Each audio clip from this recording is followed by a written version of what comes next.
Profetas e Reis, capítulo 14. No espírito e virtude de Elias. Através dos longos séculos que têm passado desde o tempo de Elias, o registro da atividade de sua vida tem levado inspiração e coragem aos que têm sido chamados a permanecer pelo direito em meio de apostasia. E para nós, para quem já são chegados os fins dos séculos, ele tem especial significação. A história está se repetindo. O mundo hoje tem seus Acabes e suas Jezabéis. O presente século é tão verdadeiramente um século de idolatria como aquele em que Elias viveu. Pode não haver nenhum altar externamente visível. Pode não haver nenhuma imagem sobre que os olhos repousem. Contudo, milhares estão seguindo após os deuses deste mundo. Riqueza, fama, prazeres e as agradáveis fábulas que permitem ao homem seguir as inclinações do coração não regenerado. Multidões têm uma errônea concepção de Deus e seus atributos e estão servindo a um falso Deus tão verdadeiramente como o estavam os adoradores de Baal. Muitos, mesmo entre os que se declaram cristãos, têm se aliado com influências que são inalteravelmente opostas a Deus e sua verdade. Assim são levados a se afastarem do divino e a exaltarem o humano. O espírito predominante em nosso tempo é de infidelidade e apostasia. Espírito de professada iluminação por causa do conhecimento da verdade, mas na realidade da mais cega presunção. Teorias humanas são exaltadas e postas onde deviam estar Deus e sua lei. Satanás tenta homens e mulheres a desobedecerem, com a promessa de que, na desobediência, encontrarão liberdade e independência que os tornarão deuses. Há um visível espírito de oposição à clara palavra de Deus, de idolátrica exaltação da sabedoria humana sobre a revelação divina. Os homens têm permitido que suas mentes se tornem tão entenebrecidas e confusas, pela conformidade aos costumes e influências mundanos, que parecem haver perdido todo o poder de discriminação entre a luz e as trevas, a verdade e o erro. Tão longe têm se afastado do caminho do direito, a ponto de sustentarem as opiniões de uns poucos filósofos, assim chamados, como mais dignas de crédito do que as verdades da Bíblia. As instâncias e promessas da palavra de Deus, suas ameaças contra a desobediência e a idolatria, tudo parece não ter poder para tocar-lhes o coração. Uma fé como a que operou em Paulo, Pedro e João, eles a consideram como coisa do passado, misticismo indigna da inteligência dos modernos pensadores. No princípio, Deus deu sua lei à humanidade, como um meio de alcançar a felicidade e vida eterna. A única esperança de Satanás de poder frustrar o propósito de Deus é levar homens e mulheres à desobediência a essa lei, e seu constante esforço tem sido falsear seus ensinos e diminuir sua importância. Seu principal ataque tem sido a tentativa de mudar a própria lei, assim como levar homens a violar seus preceitos enquanto professam obedecê-la. Um escritor comparou a tentativa de mudar a lei de Deus ao antigo e maldoso costume de mudar a direção da flecha indicativa numa importante junção de duas estradas. A perplexidade e contratempo que esta prática muitas vezes causava foi grande. Um marco indicativo foi erigido por Deus para os que jornadeiam através deste mundo. Um braço desta tabuleta apontava a espontânea obediência ao Criador como caminho da felicidade e vida, enquanto o outro braço indicava a desobediência como a estrada da miséria e morte. O caminho da felicidade era tão claramente definido como o era o caminho da cidade de refúgio na dispensação judaica. Mas, em má hora para com a nossa raça, o grande inimigo de todo o bem virou a tabuleta, e multidões têm errado o caminho. Através de Moisés, o Senhor instruiu os israelitas. Certamente guardareis meus sábados, porquanto isso é um sinal entre mim e vós nas vossas gerações, para que saibais que eu sou o Senhor, que vos santifica. Portanto, guardareis o sábado, porque santo é para vós. Aquele que o profanar certamente morrerá, porque qualquer que nele fizer alguma obra, aquela alma será extirpada do meio do povo. Qualquer que no dia do sábado fizer obra, certamente morrerá. Guardarão, pois, o sábado os filhos de Israel, celebrando o sábado nas suas gerações por concerto perpétuo. Entre mim e os filhos de Israel será um sinal para sempre, porque em 6 dias fez o Senhor os céus e a terra, e ao 7º dia descansou e restaurou-se. Êxodo capítulo 31, versos 13 a 17. Nessas palavras, o Senhor definiu claramente a obediência como caminho para a cidade de Deus. Mas o homem do pecado mudou o sinal indicativo, fazendo que indicasse direção errada. Ele estabeleceu o falso sábado e levou homens e mulheres a pensar que, repousando nesse falso sábado, estavam obedecendo à ordem do Criador. Deus declarou que o 7º dia é o sábado do Senhor. Quando os céus e a terra foram acabados, Ele exaltou este dia como um memorial de sua obra criadora. Repousando no 7º dia de toda a sua obra que tinha feito, abençoou Deus o 7º dia e o santificou. Gênesis capítulo 2, versos 1 a 3. Por ocasião do êxodo do Egito, a instituição sabática foi distintamente colocada perante o povo de Deus. Enquanto ainda no cativeiro, seus feitores tinham-nos tentado forçar ao trabalho no sábado, acrescentando o trabalho ao requerido cada semana. Cada vez mais severas e mais inexoráveis tinham sido feitas as condições de trabalho. Mas os israelitas foram libertos do cativeiro, elevados a um lugar onde podiam observar todos os preceitos de Jeová sem serem molestados.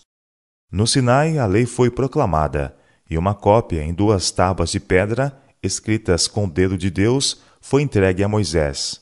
E através de quase 40 anos de peregrinação, constantemente foi feito lembrar aos israelitas o dia de repouso de Deus, pela contenção da queda do maná cada 7º dia e a miraculosa preservação da porção dobrada que caía no dia da preparação. Antes de entrar na terra prometida, os israelitas foram admoestados por Moisés a guardar o dia de sábado para o santificar. Era desígnio do Senhor que, pela fiel observância do mandamento do sábado, Israel fosse continuamente lembrado de sua responsabilidade perante ele como seu Criador e Redentor. Enquanto guardassem o sábado no devido espírito, a idolatria não poderia existir.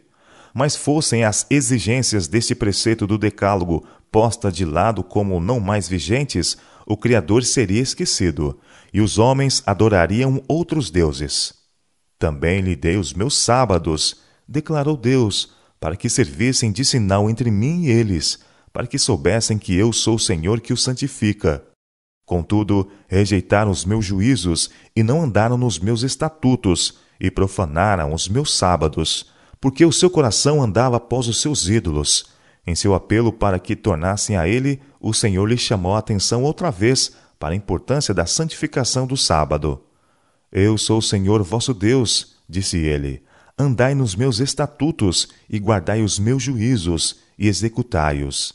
E santificai os meus sábados e servirão de sinal entre mim e vós, para que saibais que eu sou o Senhor, o vosso Deus. Ezequiel capítulo 20, verso 12, 16, 19 e 20. Chamando a atenção de Judá para os pecados que finalmente acarretaram sobre eles o cativeiro babilônico, o Senhor declarou: Os meus sábados profanaste, por isso eu derramarei sobre eles a minha indignação. Com o fogo do meu furor os consumi, fiz que o seu caminho recaísse sobre as suas cabeças. Ezequiel capítulo 22, versos 8 e 31. Por ocasião da restauração de Jerusalém, nos dias de Neemias, a quebra do sábado foi confrontada com a severa inquirição. Porventura não fizeram vossos pais assim, e nosso Deus não trouxe todo este mal sobre nós e sobre esta cidade? E vós ainda mais acrescenteis o ardor de sua ira sobre Israel, profanando o sábado. Neemias capítulo 13, verso 18. Cristo, durante seu ministério terrestre, deu ênfase aos imperiosos reclamos do sábado. Em todo o seu ensino, ele mostrou reverência pela instituição que ele mesmo dera. Em seus dias, o sábado tinha se tornado tão pervertido que sua observância refletiu o caráter de homens egoístas e arbitrários, antes que o caráter de Deus. Cristo pôs de lado o falso ensino pelo qual os que proclamavam conhecer a Deus tinham-no deformado. Embora seguindo com impiedosa hostilidade pelos rabis, ele não pareceu sequer conformar-se às suas exigências, mas prosseguiu retamente, guardando o sábado de acordo com a lei de Deus. Em linguagem que não pode deixar de ser compreendida, ele testificou de sua consideração pela lei de Jeová. Não cuideis que eu vim destruir a lei ou os profetas, declarou. Não vim abrogar, mas cumprir. Porque em verdade vos digo que até que o céu e a terra passem, nem um jota ou um tio se omitirá da lei, sem que tudo seja cumprido. Qualquer, pois, que violar um destes mais pequenos mandamentos e assim ensinar aos homens, será chamado menor no reino dos céus. Aquele, porém, que os cumprir e ensinar, será chamado grande no reino dos céus. São Mateus capítulo 5, versos 17 a 19. Durante a dispensação cristã, o grande inimigo da felicidade do homem fez do sábado do quarto mandamento um objeto de ataque especial. Satanás diz: eu atravessarei os propósitos de Deus, capacitarei meus seguidores a porem de lado o memorial de Deus, o sábado do sétimo dia. Assim mostrarei ao mundo que o dia abençoado e santificado por Deus foi mudado. Esse dia não perdurará na mente do povo, apagarei a lembrança dele. Porém, em seu lugar, um dia que não leve as credenciais de Deus, um dia que não seja um sinal entre Deus e seu povo. Levarei os que aceitarem este dia a porem sobre ele a santidade que Deus pôs sobre o sétimo dia. Através de meu representante, engrandecerei a mim mesmo. O primeiro dia será exaltado, e o mundo protestante receberá este sábado espúrio como genuíno. Através da não observância do sábado que Deus instituiu, levarei sua lei ao menosprezo. As palavras, um sinal entre mim e vós, por todas as vossas gerações, farei que se prestem para o meu sábado. Assim o mundo tornar-se-á meu. Eu serei o governador da terra, o príncipe do mundo. Controlarei assim as mentes sob meu poder, para que o sábado de Deus seja um objeto de especial desprezo. Eu farei a observância do sétimo dia um sinal de deslealdade para com as autoridades da terra. As leis humanas serão feitas tão rígidas que os homens e mulheres não ousarão observar o sábado do sétimo dia. Pelo temor de que lhes venha a faltar alimento e vestuário, eles se unirão com o mundo na transgressão da lei de Deus. A terra estará inteiramente sob meu domínio. Através do estabelecimento de um dia falso, o inimigo pensou em mudar os tempos e as leis. Mas tem tido ele realmente êxito em mudar a lei de Deus? As palavras do capítulo 31 de Êxodo são a resposta. Aquele que é o mesmo ontem, hoje e eternamente, declarou do sétimo dia. É um sinal entre mim e vós nas vossas gerações. Será um sinal para sempre.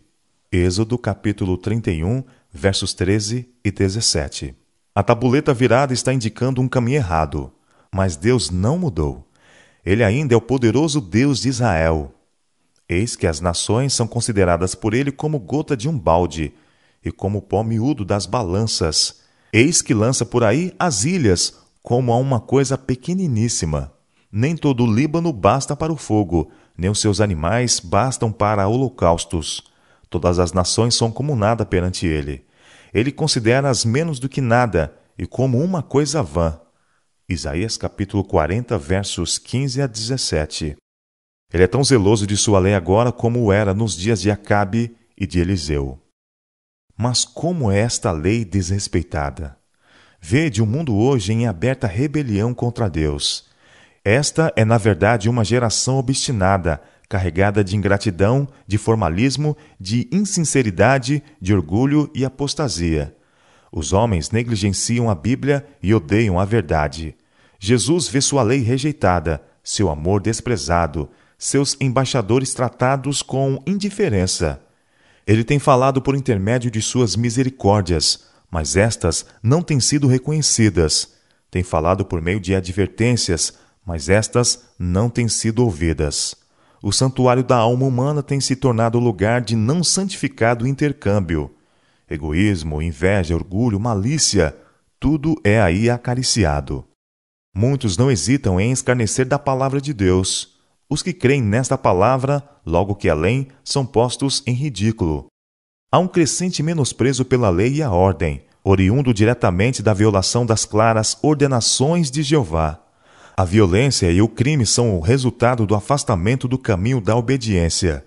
Vede o infortúnio e miséria de multidões que adoram no altar de ídolos e que buscam em vão felicidade e paz. Considerai o quase universal desrespeito ao mandamento do sábado. Vede também a atrevida impiedade dos que, ao mesmo tempo que estão promulgando leis para a salvaguarda do supostamente santificado primeiro dia da semana, estão também legislando no sentido de legalizar o comércio do álcool. Revelando astuta sabedoria, eles procuram coagir a consciência dos homens, ao mesmo tempo que outorgam sua sanção ao mal que brutaliza e destrói os seres criados à imagem de Deus.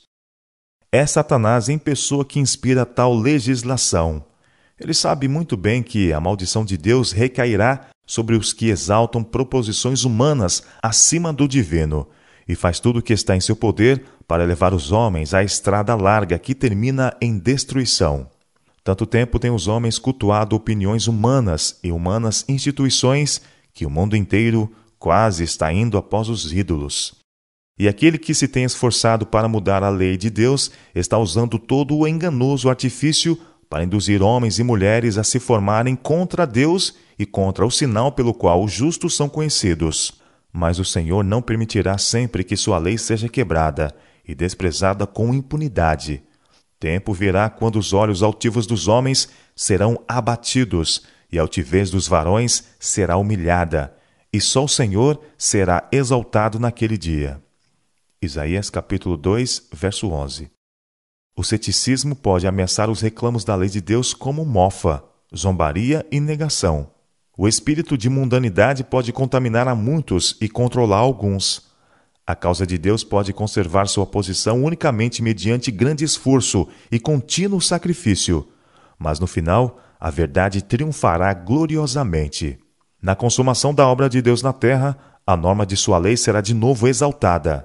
A falsa religião pode prevalecer, a iniquidade abundar, o amor de muitos esfriar, a cruz do Calvário pode ser perdida de vista, e as trevas, como um manto de morte, podem espalhar-se sobre o mundo. Toda a força da corrente popular pode ser carreada contra a verdade. Trama após trama pode ser formada para aniquilar o povo de Deus.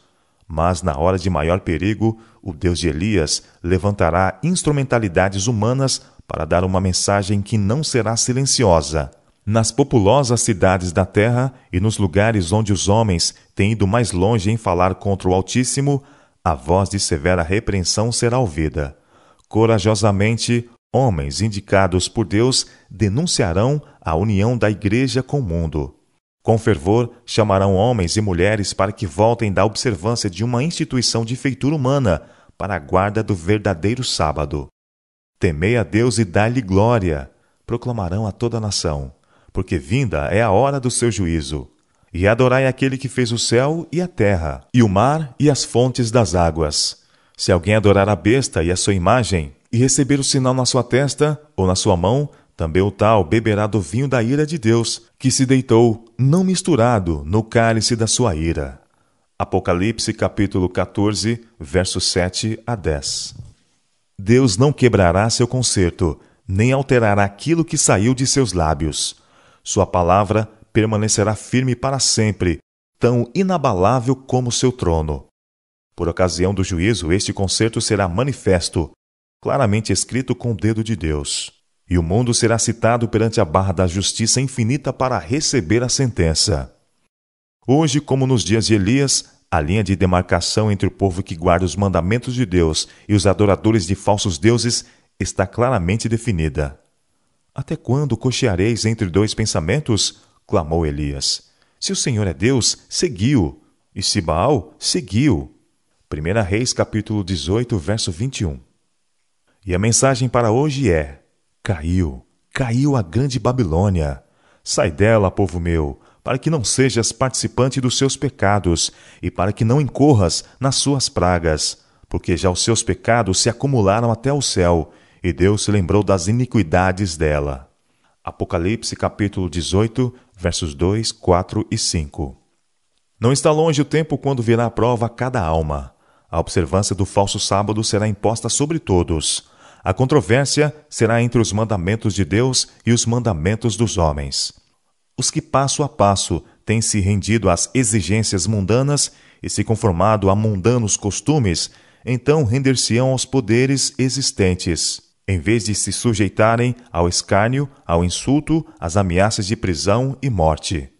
Nesse tempo, o ouro será separado da escória. A verdadeira piedade será claramente distinguida da piedade aparente e fictícia. Muitas estrelas que temos admirado por seu brilho tornar-se-ão trevas. Os que têm cingido os ornamentos do santuário, mas não estão vestidos com a justiça de Cristo, aparecerão então na vergonha de sua própria nudez. Entre os habitantes do mundo, espalhados por toda a terra, há os que não têm dobrado joelhos a Baal. Como as estrelas do céu, que aparecem à noite, esses fiéis brilharão quando as trevas cobrirem a terra, e densa escuridão os povos. Na África pagã, nas terras católicas da Europa e da América do Sul, na China, na Índia, nas ilhas do mar e em todos os escuros recantos da terra, Deus tem em reserva um firmamento de escolhidos que brilharão em meio às trevas, revelando claramente ao mundo apóstata o poder transformador da obediência à sua lei. Mesmo agora eles estão aparecendo em toda a nação, entre toda língua e povo, e na hora da mais profunda apostasia, quando o supremo esforço de Satanás for feito no sentido de que todos, pequenos e grandes, ricos e pobres, recebam, sob pena de morte, o sinal de submissão a um falso dia de repouso, esses fiéis, irrepreensíveis e sinceros filhos de Deus, inculpáveis no meio de uma geração corrompida e perversa, resplandecerão como astros no mundo. Quanto mais escura a noite, com maior brilho eles refugirão. Que estranha obra Elias teria feito enumerando Israel, quando os juízos de Deus estavam caindo sobre o povo apostatado. Ele podia contar somente um do lado do Senhor, mas quando disse, só eu fiquei, e buscam a minha vida para me tirarem, a palavra do Senhor o surpreendeu. Fiz ficar em Israel 7.000, todos os joelhos que não se dobraram a Baal. 1 Reis, capítulo 19, versos 14 e 18. Que nenhum homem procure enumerar Israel hoje, mas cada um tenha um coração de carne, um coração de branda simpatia, um coração que, à semelhança do coração de Cristo, se expanda para a salvação de um mundo